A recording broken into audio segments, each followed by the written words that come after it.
Okay, looks like it's time to start our regular scheduled Planning and Zoning Commission meeting for Tuesday, October 8th, 2024. We'll go ahead and start with roll call. Chairman Dana Hennis, Present. Commissioner Brian Clark, Present. Commissioner Ginny Greger, Present. Commissioner Jim Main, Present. Commissioner Bobby Rossadillo. Present. Thank you. First up is our consent agenda.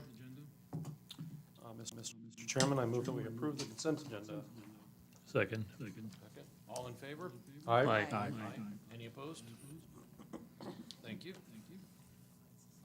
First up, in the regular public hearings agenda is going to be case number 24-05-AN, 24-02-DA, Development Agreement for Cunamora Business Center. Doug, I see you have a... Yeah, for the record, Doug Hanson, CUNA Planning and Zoning. Staff requests this item be tabled to a date certain of October 22nd, 2024 due to a site posting error. Thank you.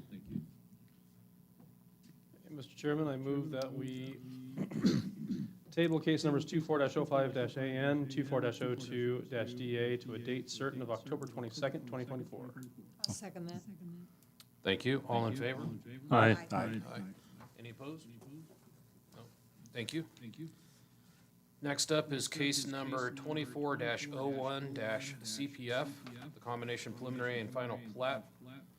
22-02-DA mod, the development agreement modification for Lamp District. Mr. Hanson? Good evening, Commissioners. For the record, Doug Hanson, CUNA Planning and Zoning, 751 West 4th Street, CUNA, Idaho.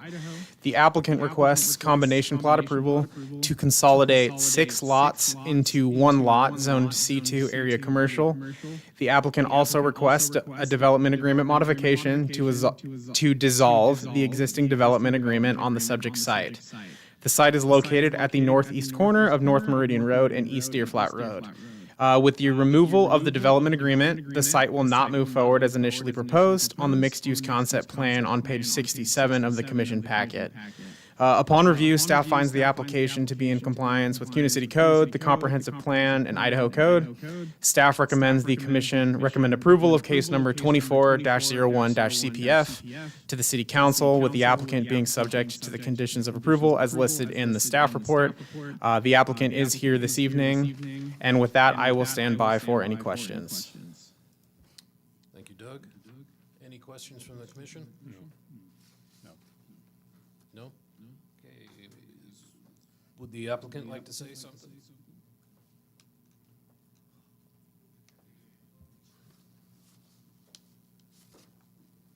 And go ahead and state your name and address for the record when you get there.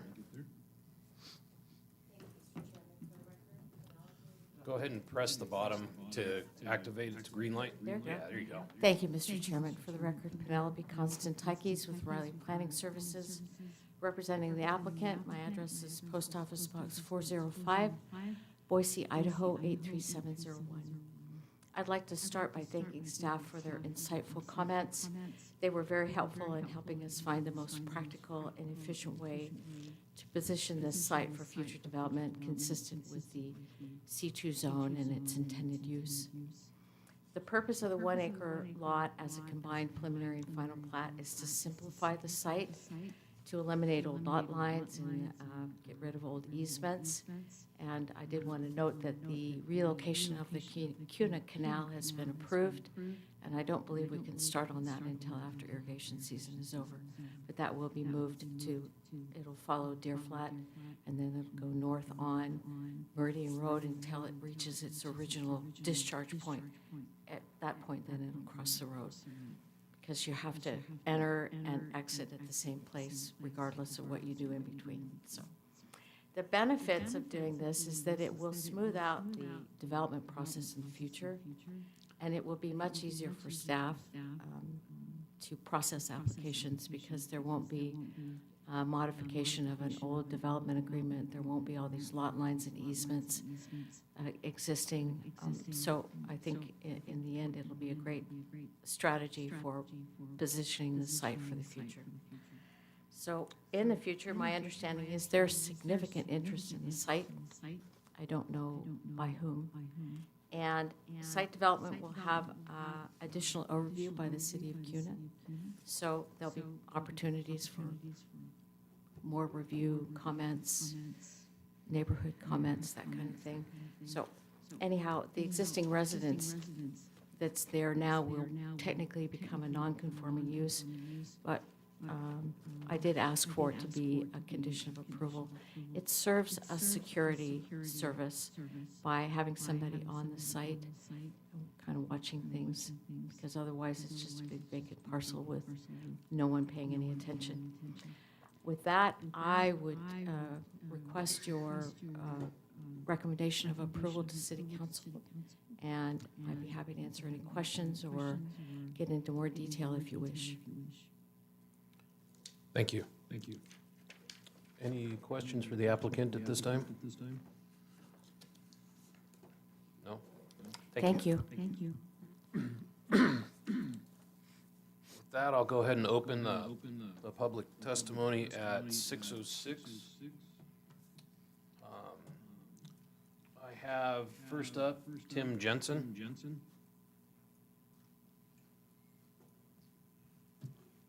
For the record, Tim Jensen, representing Cuna School District, 711 East Porter Street, Cuna, Idaho, 83684.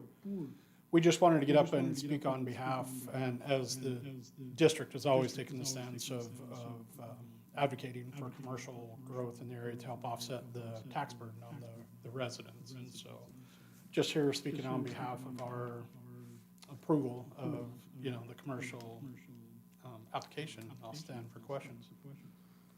Thank you. Any questions? Thanks, Tim. Thank you. The only other one I have up on the list currently is Rayola, but she says not to testify. Correct, thank you. Is there anybody else that did not get a chance to sign that would like to testify? If you would, please come up and sign in.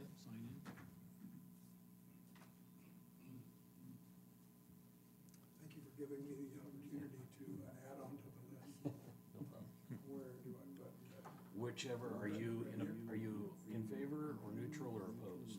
I'm not sure I know. I have not heard enough detail about what's going in there to make a decision. Okay, well then I would probably, Go neutral. well, I can't really advise you on it. It would be one of your choices, I guess, but just pick one Go if there you to would. get my name on the list. There you go. So that I can have the podium. Thank you. Thank you. Is there anybody else?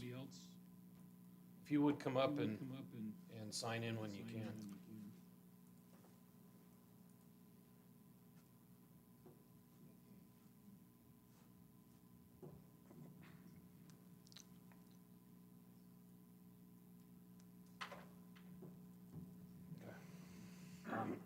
Would you gentlemen come up as well? Let's go ahead and have you sign in, and then I'll let you, yeah, you can. Let's hold off on your speech for just a minute, if you would, please.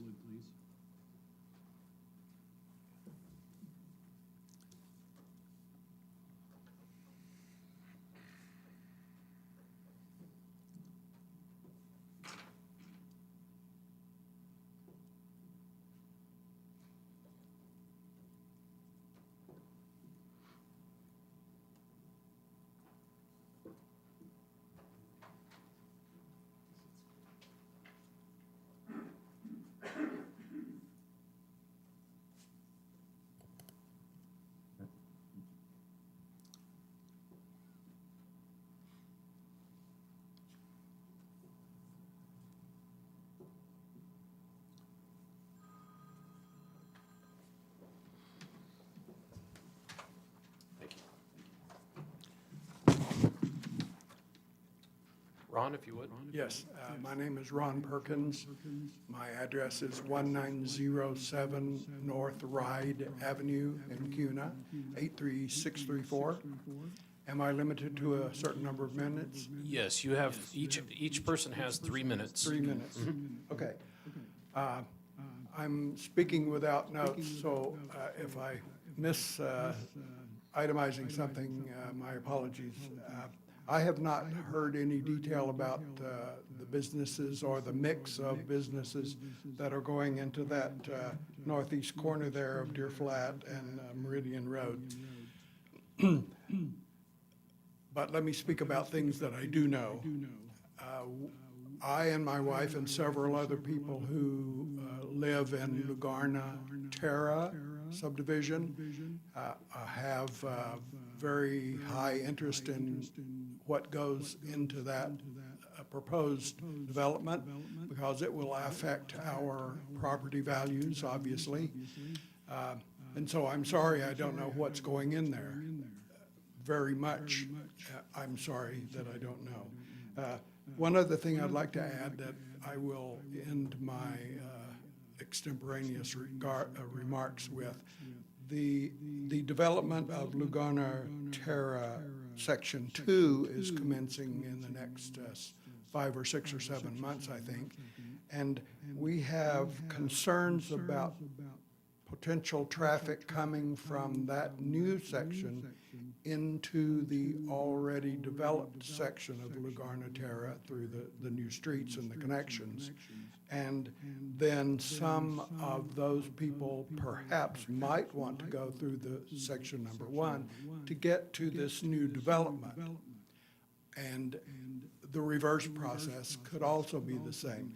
We do not want that additional traffic, if at all possible. If there is any way possible to limit that traffic by barriers, physical or bumps, barriers along the street surfaces, please consider that. Because in Section 1 of Lugarna Terra, we would not want to see an increase in traffic who might feel that they could go past 30 miles an hour in our part of the subdivision and possibly endanger some of the children in that part of the subdivision. That's all I have to say. Thank you for listening to me. No problem, thank you.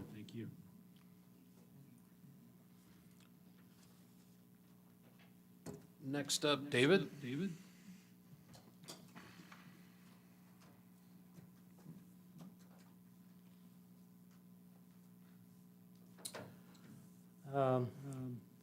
This project, we've been called into several meetings by the developer's representative. And the biggest problem we have is the truth keeps changing. The first initial meeting was to introduce us to the planned lamp district. That we're gonna have quaint shops, senior housing, et cetera, to kind of ease our comfort with what's going on. Nothing ever happens with that one, so now we have another meeting we're invited to where we want to merge it all for the efficiency of the infrastructure. I think there was another meeting where we reclassified the development. So I think there's interest in big development, big commercial taking that corner. That's definitely going to deteriorate the living conditions and the property we soaked our lifelong savings into. As far as the care of that lot so far, nothing much is done. It's a grown-up weed patch, grass patch. With all the problems we have with fires, the weeds grow right up to the vinyl fence on the back of the line of the property with that border. So there's no care or concern of the citizens living next door.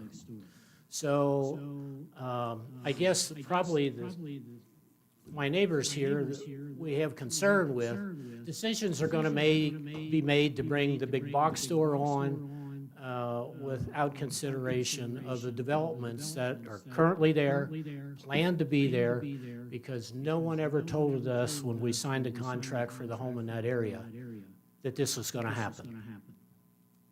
Thank you. Thank you.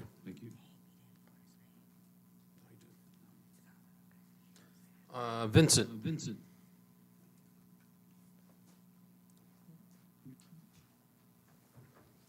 Thank you. I'm Vincent Kavanaugh. I'm at 2050 North Meridian Road, CUNA 83634. And I also, it's known as the CUNA Castle to most people, so giving a relative position of my house to this development. Same question that David has about some long-term plans as to what's going in there. We have been to these different meetings and things have changed. Would like to have a vision as far as that goes. The other thing that Penelope had mentioned was the moving of the irrigation canal. And my canal comes right through there for my surface water, as is my neighbor, just to my immediate north. And so I want to make sure that we still have a connection going to that same location, so that I've got, if I install my pumps there, that's, I don't have to do additional work, et cetera, et cetera. That's all. Thank you. Thank you. And that's all I have signed up on this. Is there anybody that has come in since that is here to testify in this application? Okay, and seeing none, the applicant would like to come back and answer some questions. Would you like me to restate my name? Yes, please. Penelope Constantikis, Post Office Box 405, Boise, Idaho 83701. It was nice to have the school district come and support the project. So some of the comments had to do with not having any details. There aren't any details at this point in time. What future users are out there, I'm not aware of. I don't know that there's been anything confirmed. As I mentioned in my initial presentation, that there will be additional review by the city of CUNA. So any of those issues that the neighbors have will have an opportunity to be aired again. And the point of this application is just to clean up the site and make it easier to work with, especially for staff. I don't know that the truth keeps changing. Part of the reason why the original application was abandoned was because of the resistance to additional residences. So the walk-up apartments were resisted substantially. So those went away. In addition, the world changes and conditions change economically. So conditions changed, and what was appropriate and looked forward to previously is no longer germane. And so we're just resetting the site for what will be desired at this point forward in terms of commercial use. I've always done my best to be very honest and transparent with the neighborhood, and I didn't tell them any stories. I just explained at the second neighborhood meeting that we were just requesting a combined preliminary and final plat to clean up the site, get rid of, I mean, there were tons of easements. I think I submitted something like 10 or 12 easement releases. So there was a lot of cleanup that needed to be done. And as I mentioned, there'll be additional review of the site as we move forward. So having been a real estate agent for a decade in the Treasure Valley, I know that frequently people buy homes next to vacant lots, and then they're surprised when something happens. And it is unfortunate, but the real estate agent had no way to know what was going to happen next door. So it kind of falls down to that caveat emptor rule in real estate, which is buyer beware. And I'm hopeful that whatever happens on the site will not be a major problem for the neighbors. I will continue to be available to the neighbors for as long as it's needed to help them, provide insight, information, advocate for them if I can. And then with regard to irrigation, as you know, Idaho statute does not allow the impeding of water right delivery. So those irrigation surface water rights will continue as they are now. They might be reconfigured a little bit or tiled, but they will continue without interruption. With that, I'd be happy to answer any questions you have. Thank you. Any further questions from the commission? Not at this time. Thank you.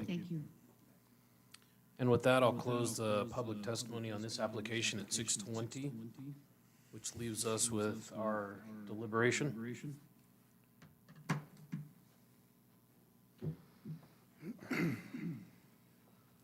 So the big thing there is just the C2 use.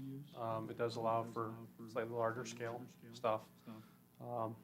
That could be grocery, that could be, I don't know how big that can get. I'm kind of looking through the code right now.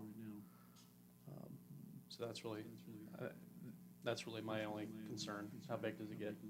Especially adjacent to a neighborhood. Now, the C2 zoning does still allow for mixed use, it looks. That's what I couldn't remember. That's what the code says right now, I believe. Correct me if I'm wrong, Mr. Hanson. Sorry, could you repeat the question, please? It looks like in reading the definition of C2, it does still allow for, allow opportunity for mixed use. For the record, Doug Hansen, CUNA Planning and Zoning staff, C2 could be a component of mixed use, but as it stands, the site is already Zone C2. So if there were any changes to request any type of residential zoning or something that is not commercial, they'd have to come back through the public hearing process with a rezone application. Got it. Okay, so C2 can exist in mixed use. Mixed use is actually other. Okay. Right. Got it. Yeah, I think the concern about what goes in there obviously is kind of, It's up in the air. yeah, it's up in the air. It could be something big, it could be something not. But there is at least two more public avenues in order to review that and add comment, just to make everybody known. But yeah, I can't, it definitely cleans up the site. I remember from the past, we've had some differences with this one and traffic, not traffic, but egress positions, both on, from ITD and ACHD, so this kind of helps at least provide the ability to do something there. I know that's why it sat vacant for a while. Well, and the addition of the commercial area is needed here in CUNA. I think a lot of the concerns that, people have said, revolve around having access into the neighborhoods from that lot, which, can be taken care of at design review later on, so it's not really an issue that we're voting on today. I do like that the residences, or residential aspect of it has been taken out. So it's like you get businesses. So then, there's other avenues, like you said, other times where we can vote on, how it's used, whether it's appropriate for that area, whether it affects, the neighborhoods or not. So, we definitely need the commercial, like. Yeah.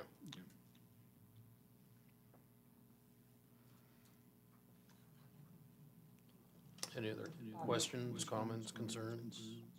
No, basically, we're just looking at consolidating 6 lots into 1 lot. We're talking about changing zoning there. No. At this point, so, and we're dissolving the existing development agreement. So at this point, it's just eliminating 6 lots, making 1 lot out of 6 lots, and we're not approving or even discussing anything else at this time.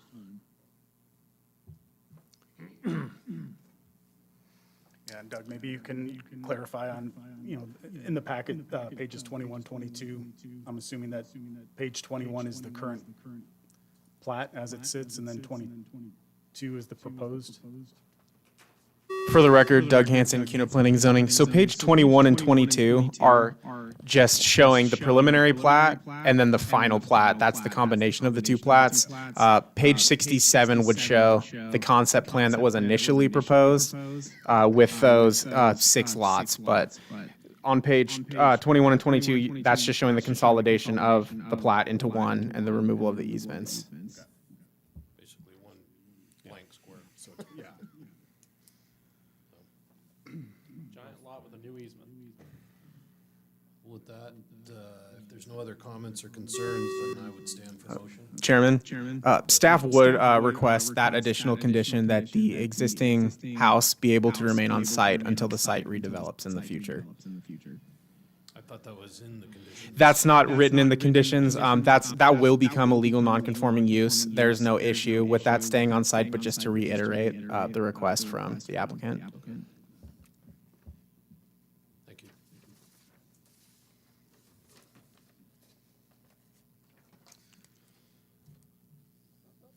Mr. Chairman, I move that we conditionally recommend for approval case numbers 24-01 CPF, 22-02-DA mod, for Lamp District, with the condition that the existing home be able to be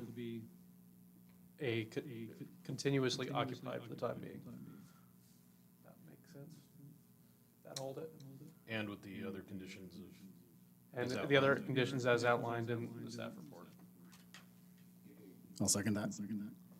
Thank you. All in favor? Aye. Aye. Any opposed?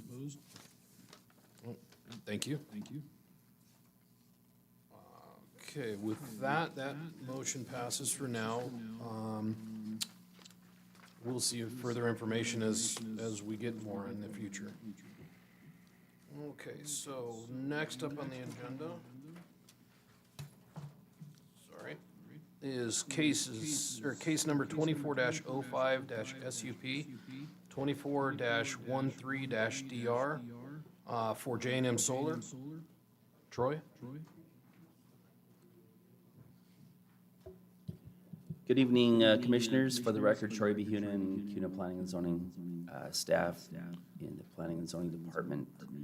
The application is before you this evening, 2405 SUP and 24-13DR, design review for J&M Sanitation solar installation. This is a special use permit request in order for the applicant to install and operate an energy system exclusively for their use. This is not a public facility. This will be a solar production facility located near 680 South Swan Falls Road here in CUNA. The comprehensive plan map does call for M1 uses for this area. The current zoning is M1, and so it agrees with the comprehensive plan map. And the use does follow the future land use map and the land use matrix as outlined in CUNA City Code. The applicant is also requesting alternate compliance for the landscaping for the small portion that does touch Swan Falls Road. I believe it's 165 or 170 feet or less. And so it's very minimal.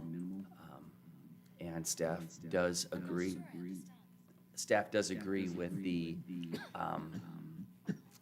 proposal by the applicant, and we do support the applicant's proposal for providing an area for future sidewalk if needed in the future. And with that, I would turn it over to the applicant, and I'd sit for questions by the commission. Thank you. Any questions? I just have one kind of, I guess, question or point of clarification. So the variance in the landscaping that you're asking, or that they're asking for, is to not have the sidewalk on that side, correct? Is primarily- Actually, that's not the only reason why they're not. There is actually no sidewalk on the east side of Swan Falls, south of the train tracks. Zero. This is a M1 use where there are quiet, super quiet vehicles. They're all electric. And there's also no pressurized irrigation for the area. So they are requesting alternate compliance. As a part of that request, there is also a request to reserve an area for sidewalk in the future if it's needed when the ultimate section for Swan Falls is known.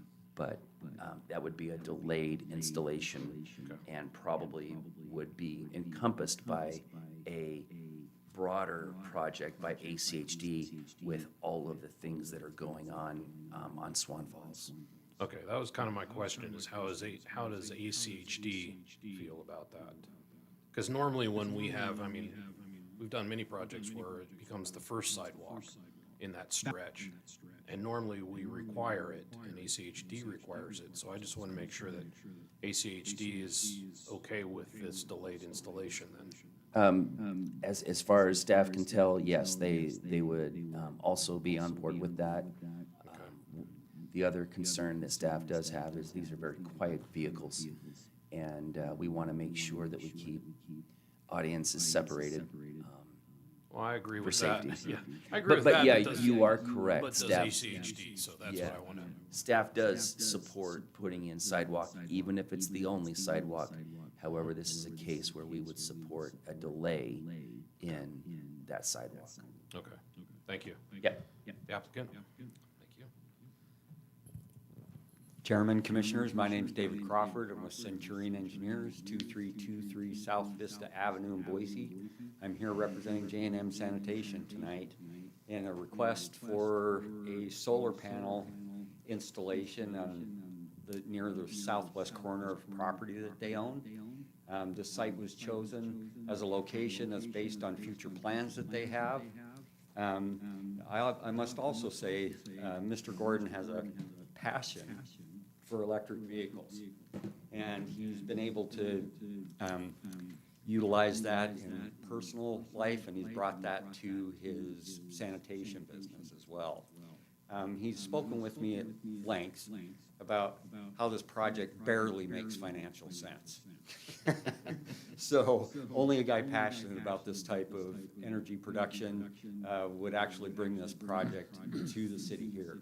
And it's primarily to support the growing fleet of trucks, electric vehicles, sanitation vehicles, which are the first in the country. He was the first one to bring them into the United States, put them into production. He's been successful with it. He's been able to make it work, and he's added 3 additional vehicles. So he has a total of 4 electric sanitation vehicles that service the city of Kuna. So he looks forward to continuing to providing that service to the city in a much more efficient and effective way. The vehicles are quieter. It's been reported to me that drivers like them better. They're not sitting on top of a hot engine in the summer all day. So I admire that passion that he brings here. So Mr. Gordon and J&M Sanitation has coordinated with Idaho Power about how this all hooks up to the grid, how it's going to produce, and how everything like that is going to work. So he's worked closely with Idaho Power to make sure they can do this. They already have some facilities here, and the solar panel stuff is just so they could support the electric vehicles. This won't add any additional traffic to the area because it's just going to be stationary solar panels. So there's not really an expansion of additional vehicles or additional trips. This is just replacing older diesel vehicles with the new electric vehicles. We've worked with the city in discussing how this is going to lay out. Excuse me, I should back up just a little bit. There's not any additional access required for the vehicles. They'll continue to use the same access. Access won't be taken from this part of the property for the vehicles going out there. The solar panels simply are placed on a portion of the lot, and then the electricity is fed in to where they're going to be into the Idaho Power system and to the charging system for the trucks that's already there. We did have a neighborhood meeting on the project prior to bringing it towards you. Nobody attended the meeting. Nobody had any objections, either written or via voicemail, which I get on occasion. In some projects, this wasn't one of them. We understand that solar panels have been successfully used on top of homes throughout the Treasure Valley, and there's large solar farms that are outside near I-84, I'm aware of that one there, and some other ones that are planned. They can be successfully integrated because they're really not a noisy neighbor. So they just basically sit there and do their work and provide the power.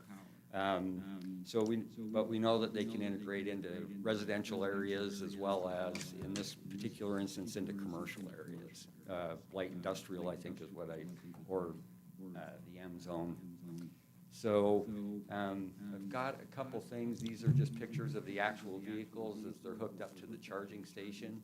They're replacing the older fleet of diesel trucks and fully electric vehicles. That's kind of the vision for that Mr. Gordon has.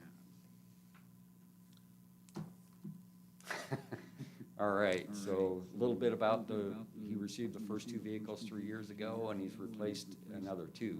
This is, again, the first in Idaho, and it was the first in the nation at the time, but now there's additional ones that are using them apparently. All right. So we believe the benefits are they're environmentally friendly, reduced pollution, quieter presence in the neighborhood, and there's no diesel fumes or odor. This is a picture of the broadside of a J&M vehicle here with 0 emissions. And our project would just support these vehicles. Our request tonight is pretty simple. We request to install the solar panels that will charge vehicles overnight.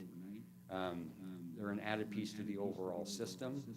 The purchase cost of an EV is double that of a diesel truck. But it offset costs through lower operating costs. This will reduce reliance on the power grid. We feel it's more reliable and effective. Again, we agree with the conditions of approval in the staff report, and I'll stand for any questions you have. Thank you. Is there any questions from the commission? Yes. Could you give me a quick summary of how the system works? Is this tied into the Idaho power grid? Is there a storage system on site? How does the actual system function? I'm not an electrician, however. But you are an engineer.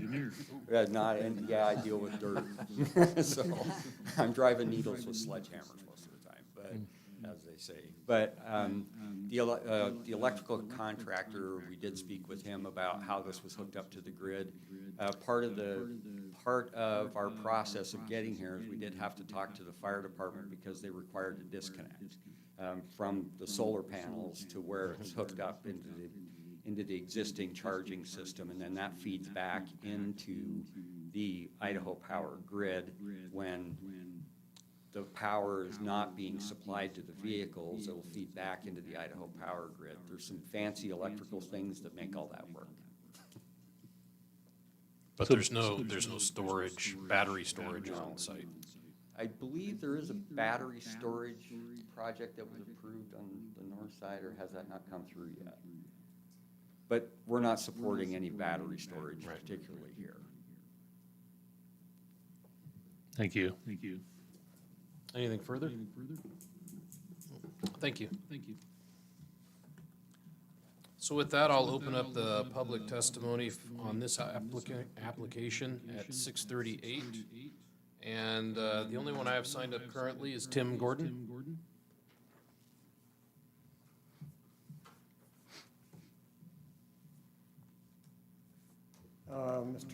Mr. Chairman and Commission, my name is Tim Gordon. The address is 2598 West Kuna Road, and I own J&M Sanitation, and I am the one that's passionate about this. We currently have the 4 trucks, and that services the entire residential solid waste and recycling for Kuna. And it's the first in the nation, I'm not certain, but it may be the first in the world. And typically, we have diesel tanks to provide the energy for our diesel trucks. And the goal eventually is to replace all of our trucks, including semis, with electric vehicles. This is probably a 10-year plan, but again, we've achieved a pretty monumental thing doing the entire residential side of the operation right now. And it is a net metering circumstance where the energy will be created throughout the day. We plug in at 3 o'clock, and then we'll take the first energy from the solar panels that's served by this. and the excess will go to Idaho Power. And the energy provided earlier in the day will go to Idaho Power and bank as credits. The net metering situation that's set up right now is that it's a 2-for-1. We give them 2 and they give us 1 back. So it looks like the goal right now is to provide 50 to 100% of the energy for the 4 trucks. And we wanted to do this to, first of all, investigate the feasibility of it, and to demonstrate that a small company can do this. And again, we create no emissions. The trucks were originally funded 45% by the Volkswagen funds, which was because diesel cheated. They said they had clean diesel, it wasn't clean diesel, and they end up it cost them $30 billion. And then 27 to buy the cars back and $3 billion to be distributed around the United States. Again, the trucks are twice as much as the others, but our diesel trucks are $180 to $200 a day to fuel. We fuel these for $30 a day. We haven't replaced the brakes on them in the 2 trucks that we have in 3 years. Our diesel trucks, two sets of brakes a year. There's hardly any maintenance, fluids, and if the sun's providing the fuel, we're trying to make this work, and we think it's going to be beneficial for the air quality of CUNA, because we're taking 4 large polluting trucks off, and our goal is to replace all, probably 20 of our trucks eventually. So that includes the semis. They don't quite make them yet in our size and length, but our goal is to do that all within the next 10 years. If there's any questions, I stand for questions. Thank you. Any questions? Only question I have, and this is more for my own edification. I'm sure you've done the research at this point. Solar collection will occur year-round regardless of our winter angle? No, So it's it'll just- be diminished in the winter, and there's And more duration, obviously. more in the summer, and it's on an annual basis that we're projected cost, and you know, again, as we were saying, 50 to 100% for these 4. We don't have a big enough footprint, obviously, to eventually do 20 trucks. But we do actually have all the wire in the ground so that we can stand up charging stations for 20 trucks. It cost us $100,000 to put in that infrastructure. If we'd gone to compression natural gas, it would have been in the neighborhood of $2 to $4 million, and we couldn't afford that. But this is, we kind of jumped one step in progression of things. And you're also adding the tilt system in this. Yes, to and accomplish that. these are tracker systems, so it Tracker is going to systems. maximize Yep. the solar production. Yeah, so that'll help in the different seasons. Very nice. Great. Thank you. Okay, thank you very much. Thank you for the passion. Okay, with that, I have no other names on the list. Is there anybody here that would like to come on up and sign in for me, please? Go ahead and pick a position.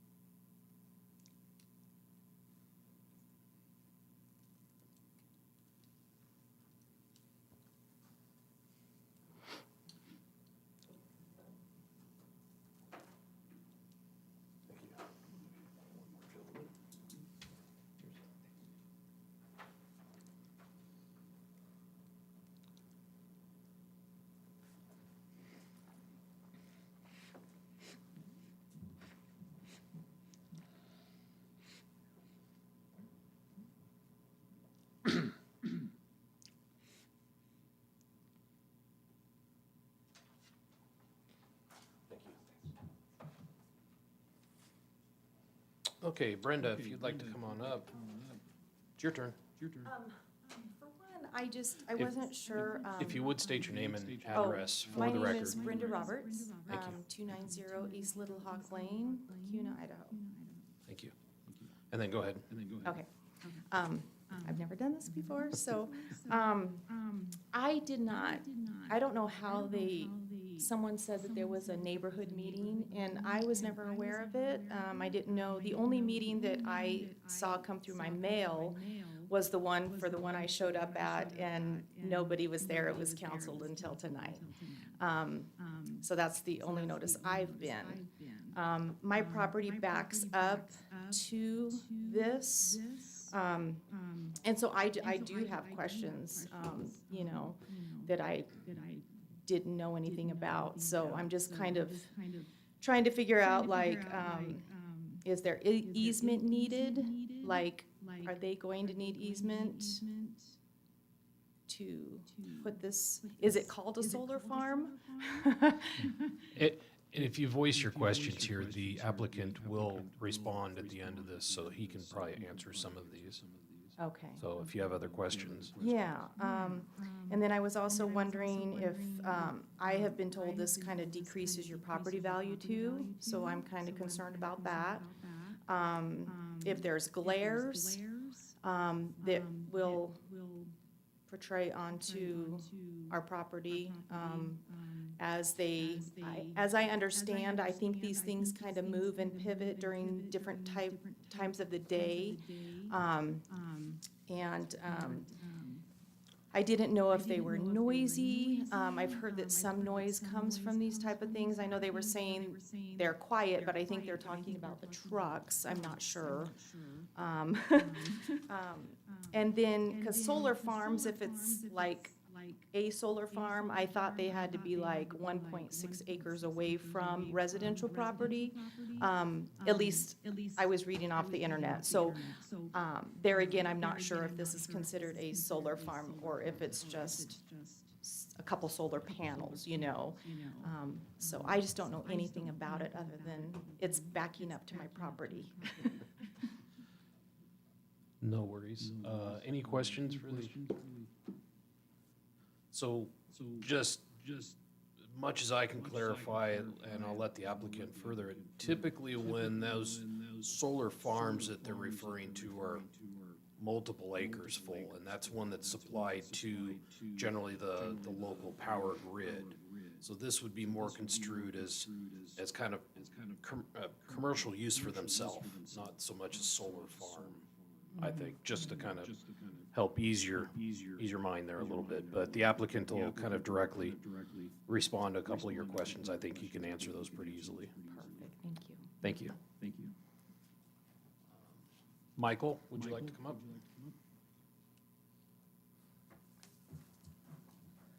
Michael Rocco, 1286 East 40 Erie Street in Kuna. The question I would have, is it Brenda? I don't know how close residential is to this lot where the JNM is, but we know that electric vehicles are, when they catch fire, it can go on for days. And so, and it could be exasperated because now you could have a truck full of trash, and then it gets even more accentuated because now you have a fire that can't go out for days at a time, and then it's being fed by potentially trash in the truck itself. So that's, again, I'm not sure of the logistics of how close residential is, but that would be a concern of mine if I lived closer to it. Thank you. Thank you.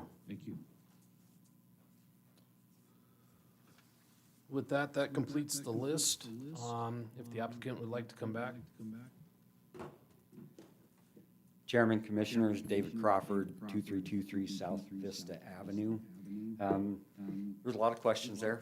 First one started out, is it a solar farm? I wouldn't classify it as one. I think it would be a step above a residential rooftop installation. Obviously, is it supporting industrial vehicles?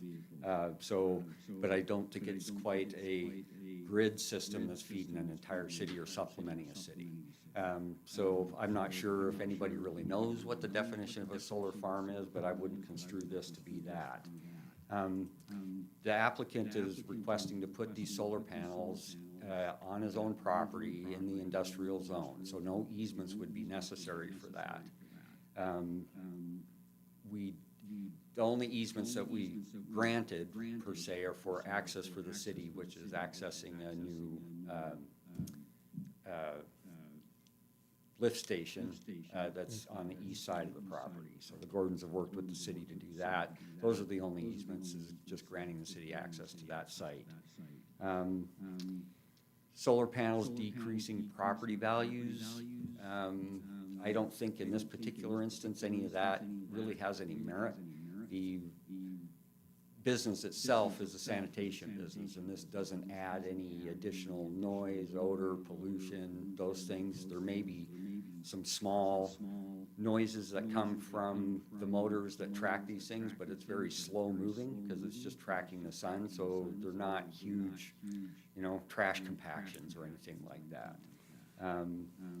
I did read up a little bit on glares because I had no idea if a solar panel could glare or not, so I looked up did a quick Google on it, and it says here from Penn State Extension that solar panels generate power by absorbing light, so any light reflected is energy wasted. To avoid this waste, most solar panels have textured glass and anti-reflective coatings to reduce glare. So I thought that was a pretty good so I think I've addressed the noise. We have separated this portion of the site. It's east of, it's north of the future Sunbeam extension. It's probably 200 or 300 feet away from the nearest home in either direction. So again, this is generally a relatively small area. We wouldn't think that it would affect any of the neighbors inadvertently. To speak to Mr. Rocco's, the electrical vehicles are here. The solar installation isn't going to increase the fire hazard that's associated with the vehicle or the potential battery fires that happen. I haven't had a chance to speak with the fire department about that because this wasn't part of the scope of what I was looking at. So, but I could look into that. And with that, I'll stand for any questions you have. I guess, I don't know, maybe my only question would be something for my edification. Do the trucks normally dump trash at the end of the day, or do they sit overnight with some trash if they're not like full? I believe that they would be totally emptied. Yeah. Because that would lead to one of the questions that Mr. Rocco would have. Tim Gordon, 2598 West Cuno Road. Regarding the location of the trucks, they're central within a 20-acre parcel. And the solar, and they're therefore probably 7 to 8 acres away from any other buildings other than our shop buildings and one house that exists right near it. As far as fires, there's different types of trash trucks. You have the compressed natural gas. Some of them actually have a propellant. Once that's ignited and they have a tank, and I've got pictures of them hitting a school blocks away. A fire that would happen in a existing diesel truck or electric truck would be there at the site of the truck and only impact the truck itself. So that's. Okay. Now, do your trucks normally get emptied at the end of the day? Yes. At the end of the day, there may be one truck that would have some carryover, but we send 3 to 4 semi-trucks out every day to the landfill over in Eagle. Okay. Thank you. Thank you. Any other questions? Thank you. With that, I'll go ahead and close the public testimony at 6:54 on this application. And that ends to our deliberation. Are there any comments or concerns from the commission? I don't have any concerns. I mean, you know, it sounds like it's gonna be far enough away from any other residences. It's not gonna affect them. Quiet, sounds like not really a storage system, so. Right. Noise, reflection, you know, light of that such, you know. I'm sure that J&M has done their due diligence to make sure it doesn't impact the Well, neighbors. and I have solar panels at home, and it seems like lately, the amount of dust and dirt on them, they don't have any glare, for one. Not to make light of it, but they don't, and they have no noise.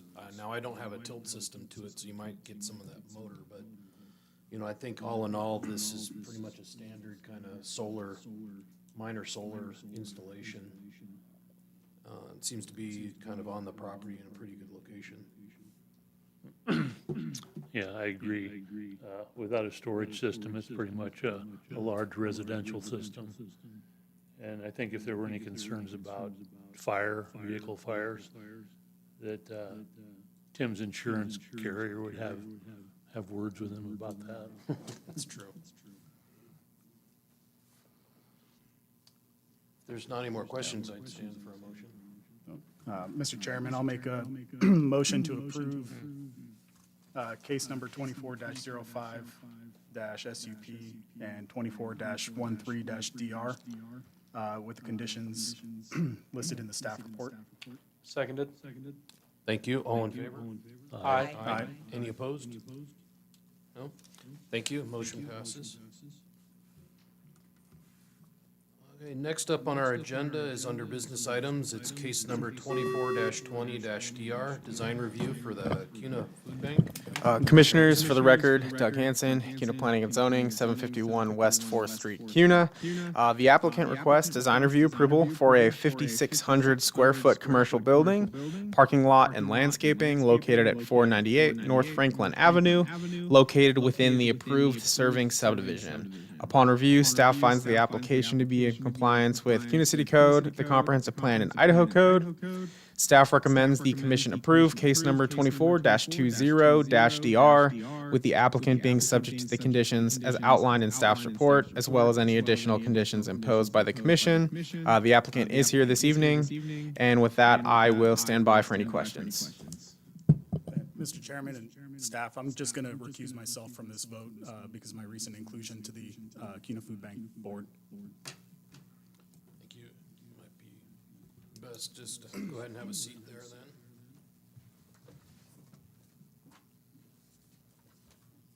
Thank you. Any other questions for Doug? Nope. If the applicant would like to come up?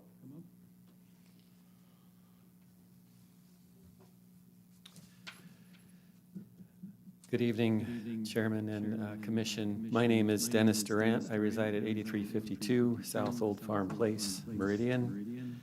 I'm a member of the CUNA Food Bank Board. I would just like to share a few interesting facts that you may not be aware of, but I think numbers speak volumes, and you have a keen insight into the growth of our community. So if we were to jump back in time a little bit, about 4 years, in 2021, we actually served a total of 682 people with the CUNA Food Bank. In 2023, we served 5,054 people. So the growth or the need is exponential in our community. If you were to break that down, those people down into just families or orders that we served, just for reference, in the month of July, if we were to go back to 2021, we had 36 food orders in that month. And then in 2024, we had 307. So the inflationary pressure and everything that has happened in our economy and our immediate community has been really significant. We've been working diligently in developing a plan to build a permanent structure for the CUNA Food Bank. The property is located just north of the Methodist Church.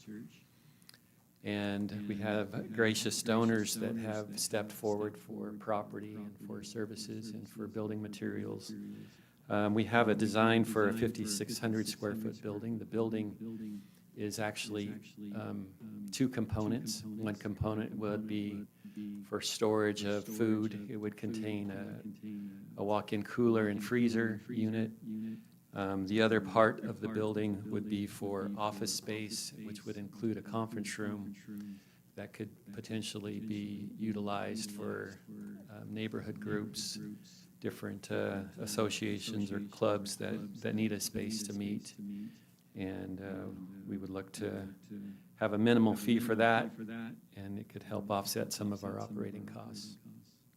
We have a wonderful group of volunteers who serve faithfully. We're currently an all-volunteer organization. We're in the process of fundraising currently for the building. We've made great strides in that category. We have companies throughout the Treasure Valley that are interested in helping. Leighton Construction is doing a fundraiser for us, the first of 2025.